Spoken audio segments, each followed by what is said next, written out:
Die Zugspitze ist mit knapp 3000 Metern nicht nur der höchste Berg Deutschlands, sie ist auch ein Berg der Verführung.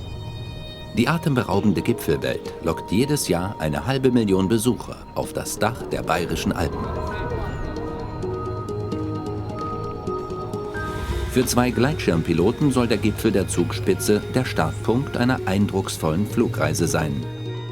Eva Wisniewska und Oliver Rössel wollen von hier aus bis zum Königssee fliegen.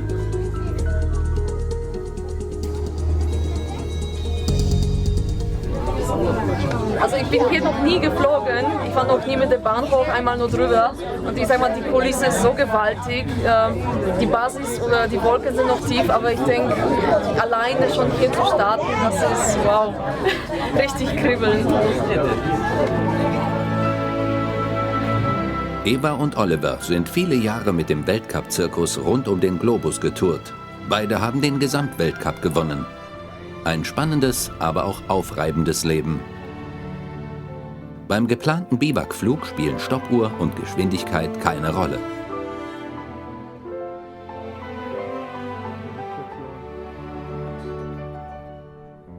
Was wir halt ganz toll finden, dass wir eigentlich irgendwo losfliegen und nicht wieder zum Ausgangsort zurück müssen, sondern dann irgendwo in der Natur landen, da schlafen können, auf die Art und Weise dann die Natur wirklich sehr, sehr intensiv erleben können und dann am nächsten Tag fliegen wir einfach weiter. Doch so schön sich der Plan anhört, das Wetter macht den beiden erst einmal einen Strich durch die Rechnung.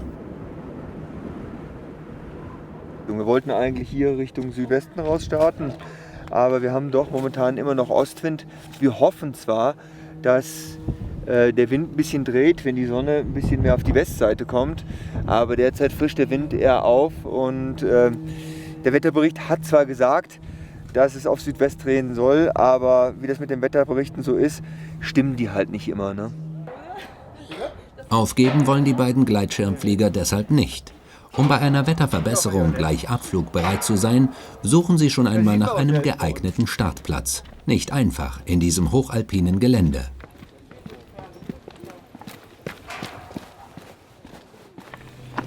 Briefing in 3000 Metern Höhe. Heute wollen die beiden bis zum Aachensee kommen. Entfernung 50 Kilometer. Wir sind hier vorne, hier ist die Zugspitze, da sind wir hochgefahren. Würden dann hier das Wettersteingebirge entlang fliegen, auf die Hohe Munde springen, von der Hohen Munde über das Seefelder Plateau zur Reiterspitze, was auch unsere Schlüsselstelle ist im ganzen Flug, weil das ein Flachlandstück ist. Und anschließend, das kennst du ja schon, das Stück aus der Bayerischen Meisterschaft, das sind wir ja da schon geflogen, über die Havelöskarspitze. Und dann auch hier weiter. Ne? Genau, richtig, über den Aachensee. Das Ziel wird von den Piloten festgelegt. Die genaue Route geben Natur und Wetter vor. Olli will als erster starten, doch die Bedingungen hier oben sind sehr anspruchsvoll. Also vom Wind her passt das jetzt. Wenn wir noch die Sicht haben, wenn die Wolken aufgehen, könnte was werden. Also ich denke so eine halbe Stunde oder so. Kurze Zeit später erlauben Wind und Sicht den Start. Doch der kurze Startplatz und die steil abfallende Felswand fordern auch einem Weltklasse-Piloten alles Können ab. Richtig nervös bin ich nicht. Ich bin halt konzentriert und ja, respektvoll vor der Situation. Aber ich denke, das ist hier in dem Gelände auch wirklich angebracht, weil hier darf man einfach keinen Scheiß machen. Jetzt muss es schnell gehen, denn in nur wenigen Minuten kann die Wolkendecke wieder geschlossen sein.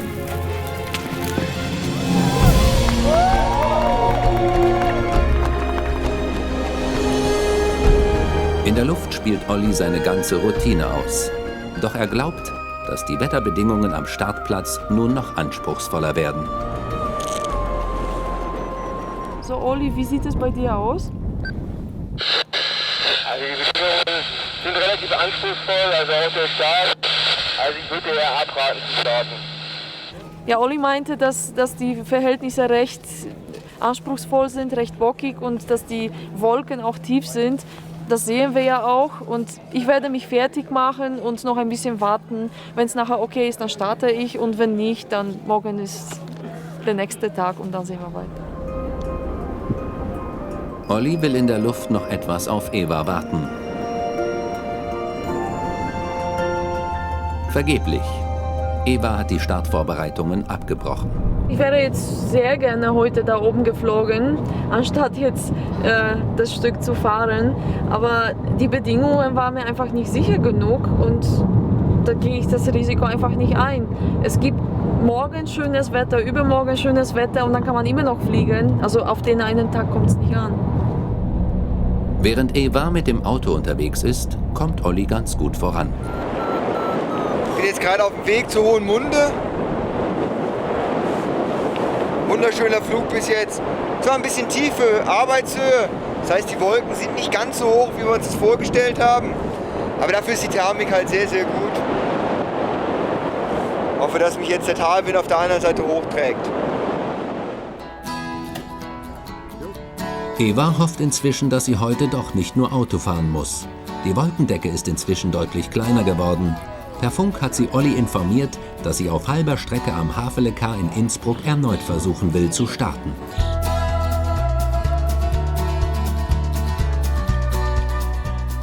Sag mal, wo bist du denn? Ja, ich bin jetzt gerade so 10 Kilometer vor der Havelecar. Das ist ja perfekt. Ich bin auch schon am Startplatz, dann mache ich mich bereit und dann treffen wir uns einfach in der Luft. Inzwischen ist auch die Wolkenhöhe angestiegen, sodass die Berggipfel weitgehend frei sind.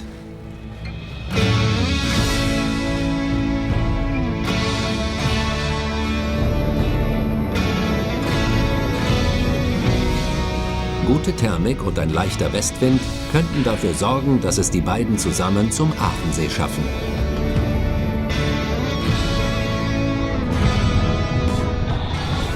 So, ich habe hier wieder ein Bärtchen gefunden. Bärtchen heißt Aufwind bei uns im Fachjargon. Und warme Luft steigt nach oben und diesen Aufwind, den nutze ich jetzt. Greifvögel machen genau das Gleiche. Durch Drehen versuche ich jetzt hier nach oben zu kommen.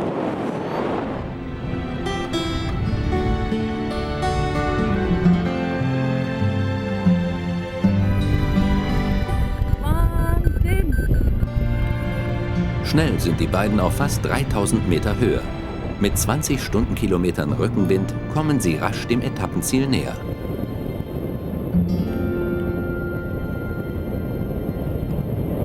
Wir sind momentan hier gerade über der Nordkette, weit hinter Innsbruck. Vor uns sehen wir jetzt schon langsam den Aachensee. Also das Ziel wird langsam greifbar. Das wird auf jeden Fall was.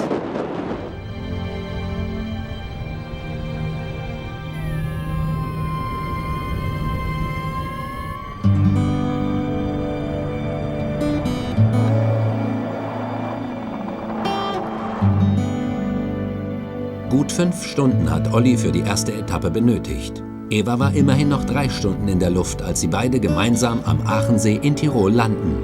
Gleich am ersten Tag haben die beiden erlebt, wie ereignisreich und zugleich spannend solch ein Biwakflug sein kann.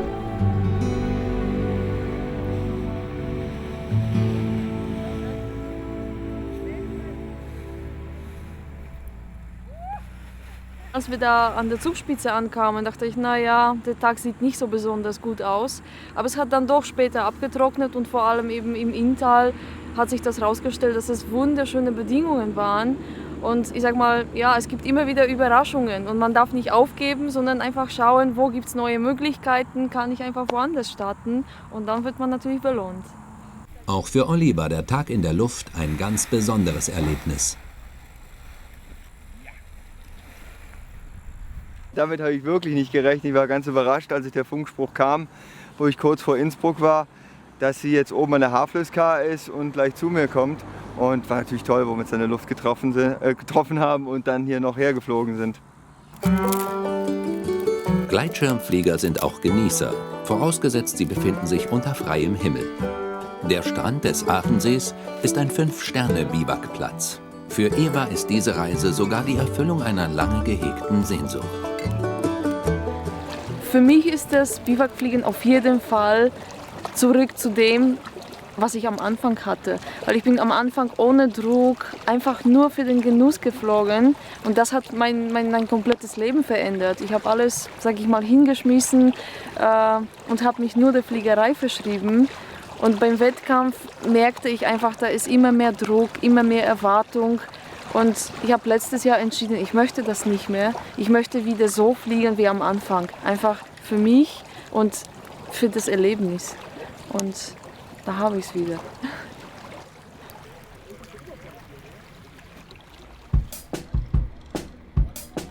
Obwohl die beiden wissen, dass die Bedingungen erst gegen Mittag gut werden sollen, nehmen sie am nächsten Morgen schon in aller Frühe die Bahn auf den Rofan, den markanten Berg am Aachensee. Es ist ein schöner Morgen, da will man sich ausgiebig Zeit fürs Frühstück nehmen.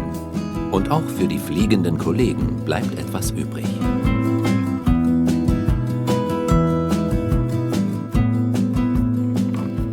Sich von Zeit und Muße treiben zu lassen, gehört zu einer Biwakreise dazu. Bei der Planung muss man allerdings gewisse Regeln beachten. Ja, viel mitnehmen kann ich natürlich nicht. Was zu trinken, was zu essen, die grundlegenden Sachen. Dann, was wichtig ist, Kommunikation, dass man ein Handy mit dabei hat, falls mal irgendwie was passieren sollte. Und was zum Wechseln, ein T-Shirt zum Wechseln, eine Zahnbürste und das war's. Naja, und wenn man vielleicht noch ein bisschen Platz hat, nehme ich vielleicht noch ein Fläschchen Wein mit, die schön oben am Berg ein Fläschchen Wein trinken. Für das Zurücklegen größerer Strecken sind auch Fluginstrumente sehr wichtig.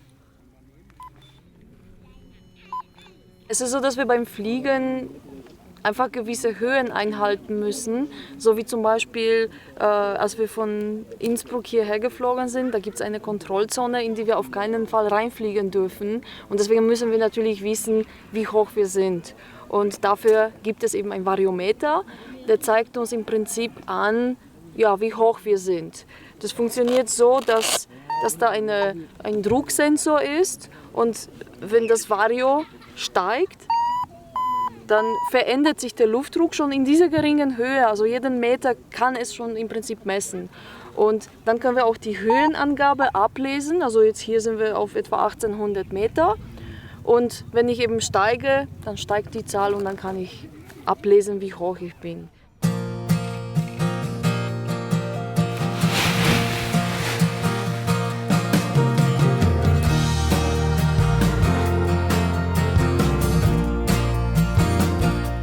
Obwohl die Luft auch gegen Mittag noch relativ stabil ist, wollen Eva und Olli einen Start riskieren. Wenn sie Pech haben, reicht die Thermik nicht aus. Hoffnungsvoll starten die beiden zu ihrer zweiten Flugetappe. Am Abend wollen sie am Wilden Kaiser sein.